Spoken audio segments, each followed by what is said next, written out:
Сәлеметсіздер ме балалар? Бүгінгі сабағымыз математика 2-ші сынып 82-ші сабақ. Монеталар мен қағаз ақшалар. Сен монеталармен және қағаз ақшалармен түрлі төлем жасауды үйренесің. Бүгінгі тақырып дәл осындай балалар. Бірінші есеп көбейту мен бөлуді орында. 50 көбейту 2 тең болады. Ол 50 дегеніміз 5 ондық, ал 5 ондық деп жазып аламыз. Одан кейін көбейту 2. Бұның мәні 5 ондық көбейту 2-нің 10 ондық болады. Ал 10 ондық дегеніміз бұл 100 деген сан. Ал келесі есеп 200 көбейту 3 тең 200-дік деп аламыз. Көбейту 3. Ол 600-дік шығады. 600-дік дегеніміз 600.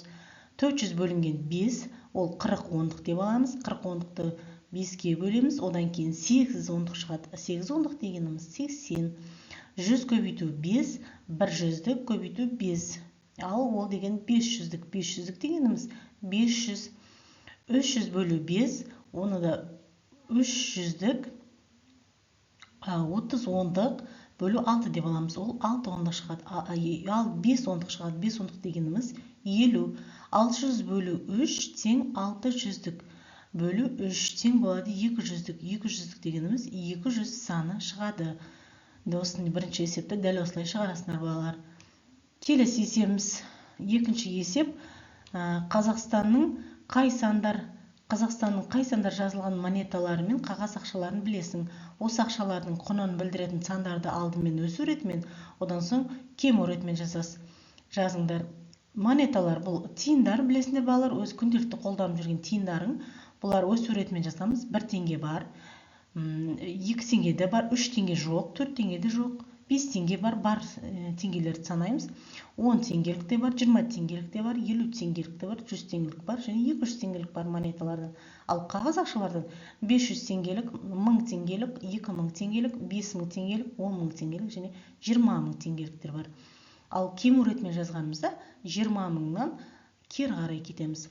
20000, 10000, 5000 теңге, 2000, 1000, 500, 200, 100, 50, 20, 10, 5, 2, 1 теңге. Дәл осылай жазып аласыздар өсу ретімен және кему ретімен. Келесі есебіміз үшінші есеп.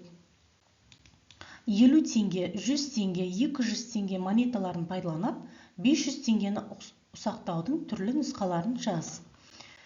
Бұл жерде үлгі көрсетілген. 200 теңге қосылу 200 теңге, қосу 100 теңге бұл деген сөз 500 теңгені құрайды. Дәл осылай ұсақтап жазамыз балалар. Бізге 50 теңгенің ұсағын 20 теңге қосу 20 теңге, қосу 10 теңге деп алсақ болады. Сол кезде бізде 50 теңге шығады. Ал 100 теңгенің ұсақталған кезде 20 теңге қосу 20 теңге, қосу 10 теңге, қосу 50 теңге. Бұл деген сөз 100 теңгені құрайды.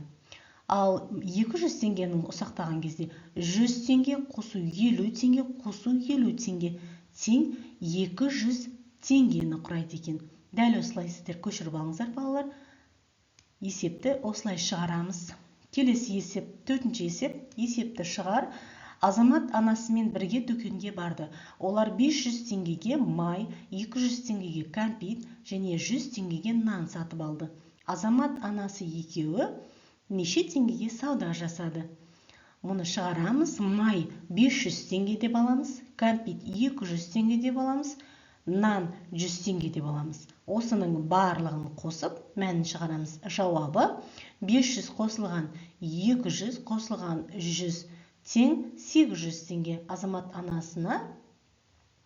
анасы базардан 800 теңгеге сауда жасады. Ал келесі есебіміз 5-ші есеп. Есепте 20 теңге қосу 50 теңге деген 70 теңге, 100 теңге қос алу 50 теңге деген 50 теңге, 50 теңге көбейту 2 100 теңге, 20 теңге қосу жақшаның ішінде 100 теңгені аламыз 80 теңген, ол деген 20 теңге болады, 20-ға 20-ны қоссақ 40 теңге. 50 теңге алу жақша ішінде 50 алу 20 теңге, 50 теңге алу 30 теңге тең болады 20 теңгеге. 10 теңге бөлінген 2, 5 теңгені құрайды. Дәл осылай көшіріп алыңдар балалар. 5-ші есепті осылай шығаратын боламыз. Келесі есебіміз 6-ші есеп. Салыстыр дейді. Сендерге берілген теңдеулер осыларды біз салыстырып шығамыз мәндер арқылы. 400 теңге бұл тең болады. Екі жағы тең. 500 теңге және 300 теңге берілген. Бұл деген 500 үлкен сан, үлкен белгіні қоямыз. 600 теңге және 700 алу 200 тең 500 теңге болады. 500 бен 600-ді теңдестірсек, бұл 600 үлкен сан белгіні қоямыз. 100 қосу 900, бұл деген 1000 теңге. Ал бұл жерде 900 теңге. 1000 теңге үлкен бе, 900 үлкен бе? Әрине 1000 теңге үлкен. Сондықтан үлкен белгісін қоямыз. Келесі есебіміз 7-ші есеп. Суретке қара, 100 теңгені А және Ә түрінде тапсырма берілген. 100 теңгені бірдей монеталармен қос деп алынған. Әртүрлі монет, екінші Ә тапсырмасында әртүрлі монеталармен қалай шығарып алуға болады дейді. 100 теңгені біз бірдей монеталармен шығарайық. Ең әуелі 50 теңгені 50-50-ге қоссақ, 50 теңгені 50 теңге қоссақ, 100 теңге шығады. Ал 20 теңгені 5 рет қоссақ, 100 теңге шығады. 20 теңге қосу 20 теңге, қосу 20 теңге, қосу 20 теңге, қосу 20 теңге тең 100 теңге болады. Ал Ә тапсырмамызда 10 теңгені әртүрлі монеталармен шығарамыз. Бұл жерде 10 теңге қосу 10 теңге, қосу 10 теңге деп 10 рет алсақ, 100 теңге шығады екен. Ал 20 теңге қосу 20 теңге, қосу 10 теңге, қосу 50 теңге деп әртүрлі монеталарды алсақ, 100 теңге шығады екен. Дәл осылай шығарасыңдар балалар. Есепті көшіріп алыңдар. Келесі есебіміз 8-ші есеп. 16 теңге, 27 теңге, 51 теңге, 56 теңге, 65 теңге және 70 теңгелік ақшаларды қандай монеталармен жинақтауға болады? Бұл жерде жаздым. 16 теңгені қандай монеталармен жинасақ болады? 10 теңгені қосамыз 5 теңге, қосамыз 1 теңге. 16 теңгені құрайды. 27 теңгені қалай құрастырамыз? 20 теңге қосу 5 теңге, қосу 2 теңге. 51 теңгені 50 қосу 1 теңге деп алсақ болады. 56 теңгені 50 теңге қосу 5 теңге, қосу 1 теңге. Ал 65 теңгені 50 теңге қосу 10 теңге, қосу 5 теңге деп алсақ болады. Ал 70 теңгені тең 50 теңге қосу 20 теңге деп құрастырып жазсақ болады. Осылай мәнін теңестіріп аламыз балалар. Келесі есебіміз 9-ші есеп. Соңғы есеп. Ойланып тап. Дүкенде 3 литрлік А тапсырмасына ең әуелі. Дүкенде 3 литрлік минералды судың бағасы 200 теңге тұрады. Егер жалғастың 500 теңгелік 2 қағаз ақшасы болса, ол 9 литр суды неше теңгеге сатып алады? Сатушы оған неше теңге қайтаруы тиіс? А тапсырманы орындайық ең әуелі. А тапсырмаға келсек, бұл жерде 3 литр су 200 теңге, ал жалғаста 500 теңге бар. 500 теңгеден екеуі бар. Бұл деген 1000 теңге. 9 литр су алу үшін қанша теңге қажет? Шешуі 500 көбейту 2 тең 1000 теңге. 9 литрді біз 3 литрге бөліп аламыз. Яғни 3 литрлік суға. Бұл 3 деген сөз.